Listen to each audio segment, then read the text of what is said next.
Assalamualaikum warahmatullahi wabarakatuh. Selamat pagi siswa dan siswi sekalian. Pada pagi hari ini kita akan membahas kembali tentang materi di bab kedua di produk kreatif dan kewirausahaan dengan tema peluang usaha, produk, barang, atau jasa. Adapun kompetensi dasar yang akan kita pelajari, yang pertama menganalisis peluang usaha, produk barang ataupun jasa, kemudian merencanakan produk jasa. Pengertian peluang usaha. Peluang usaha berasal dari kata peluang dan usaha.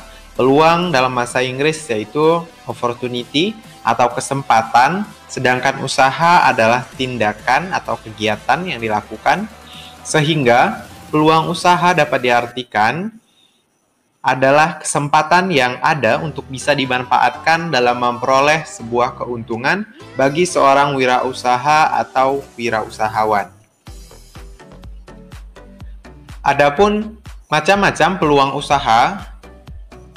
Yang pertama ada makanan atau kuliner, selanjutnya ada usaha jasa. Yang pertama biasanya contoh dari usaha jasa ada usaha jasa konstruksi, kemudian usaha perbankan dan lembaga keuangan. Ini yang berkaitan dengan jasa, termasuk kita di bagian hospitality, industri, atau pariwisata. Ada juga jasa bidang asuransi, jasa transportasi, kemudian jasa pengiriman, kemudian jasa kesehatan, seni dan entertainment, bidang organisasi, kemudian jasa profesi, ada juga jasa pariwisata yang kita pelajari. Kemudian ada usaha jasa pengetikan dan penerjemahan.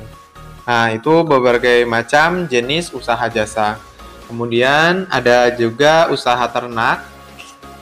Selanjutnya, ada juga peluang usaha yang bisa kita manfaatkan di era digitalisasi seperti bisnis online atau e-commerce, baik melalui online dari media sosial seperti Facebook, Instagram, YouTube, atau juga menggunakan web, atau ada marketplace juga. Nah, seperti contohnya ada Shopee. Kemudian selanjutnya ada sumber peluang usaha. Sumber peluang usaha itu terdiri dari dua jenis. Yang pertama ada peluang internal.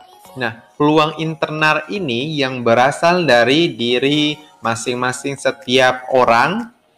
Misalkan contoh dari hobi.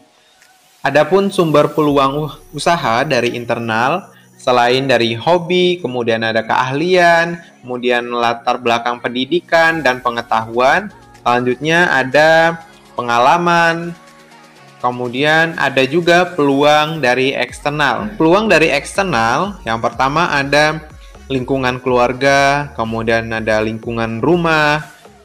Selanjutnya ada peluang usaha dari perubahan yang terjadi. Misalkan contohnya seperti sekarang, kita bisa menjual hand sanitizer, jualan masker sesuai dengan kebutuhan pada saat ini.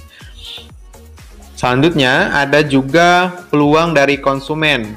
Kemudian ada peluang dari gagasan orang lain. Selanjutnya ada peluang dari informasi yang diperoleh. Misalkan kita sering searching di Google, lihat di sosmed, sehingga timbullah jiwa kewirausahaan kita untuk membuka usaha sesuai dengan kebutuhan yang ada. Baik, selanjutnya, adapun peluang mendirikan usaha, yang pertama berani memulai. Kemudian, berani mengambil resiko, baik untung maupun rugi. Kemudian, penuh perhitungan. Artinya, kita sudah mengkoordinasi barang keluar, barang masuk, kemudian pembukuan itu harus kita perhitungkan. Kemudian memiliki rencana yang jelas. Nah, kita membuka usaha, tujuannya apa? Rencananya apa? Membuka usaha tersebut.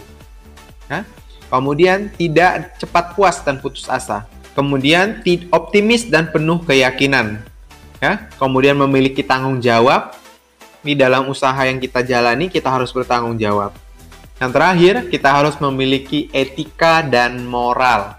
Kemudian, dalam perencanaan pendirian peluang usaha, itu ada beberapa jenis yang harus kita miliki. Yang pertama, ada jenis usaha. Nah, sebelum kita memulai usaha, tentukan dulu jenis usahanya apa.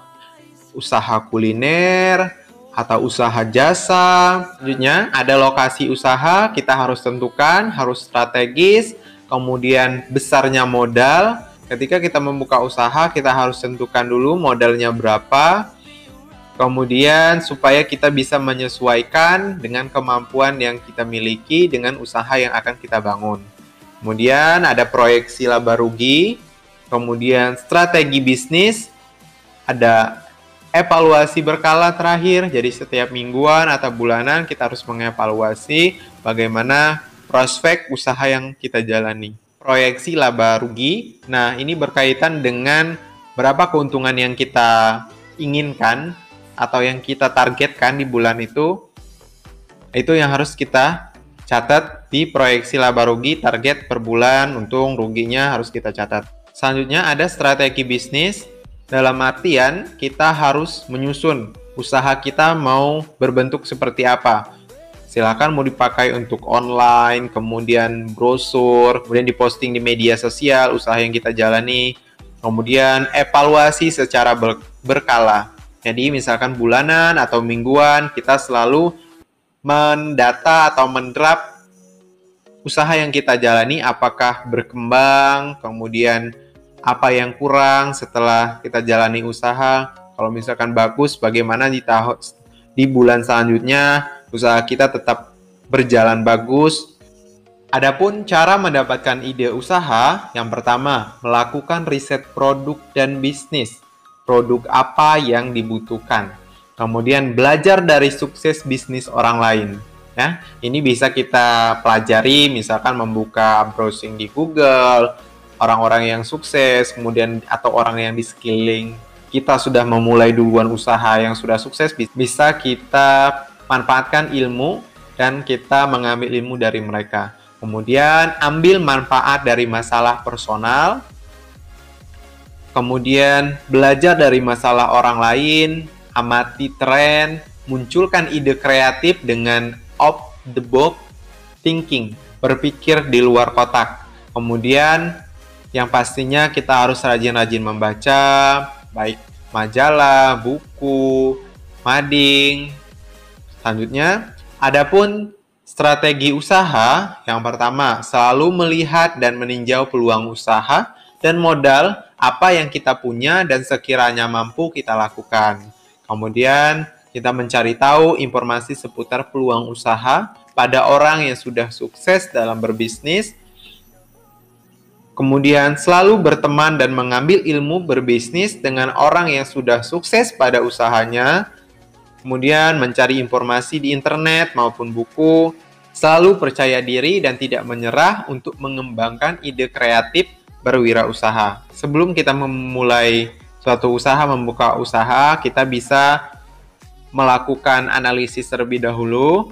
Yang pertama, kita harus melakukan analisis SWOT atau strength, kekuatan usaha yang kita miliki atau kelebihan usaha yang kita miliki. Kemudian ada weakness, kekurangan usaha atau kelemahan usaha yang kita miliki. Kemudian ada opportunity, peluang kita apa.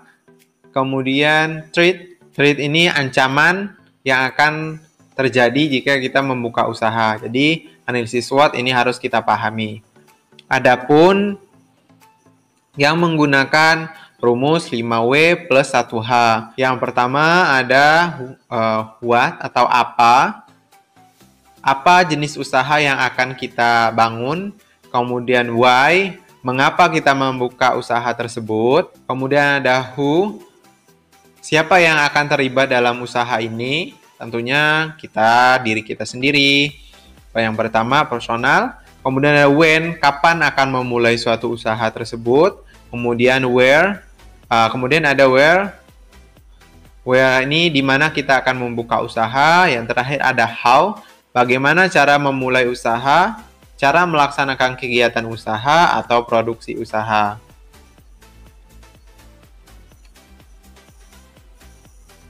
Kemudian yang terakhir ada analisis SOAR.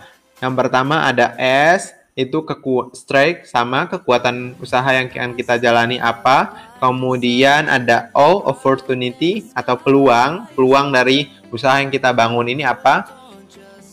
Kemudian ada aspiration atau aspirasi.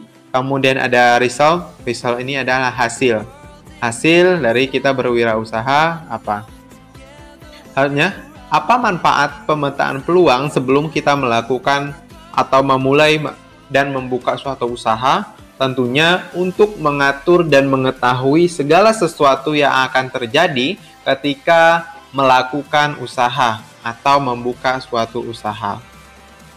Baik, siswa dan siswi sekalian, mungkin itu saja materi yang kita bisa bahas pada pertemuan kali ini dalam kompetensi dasar menentukan peluang usaha. Wassalamualaikum warahmatullahi wabarakatuh.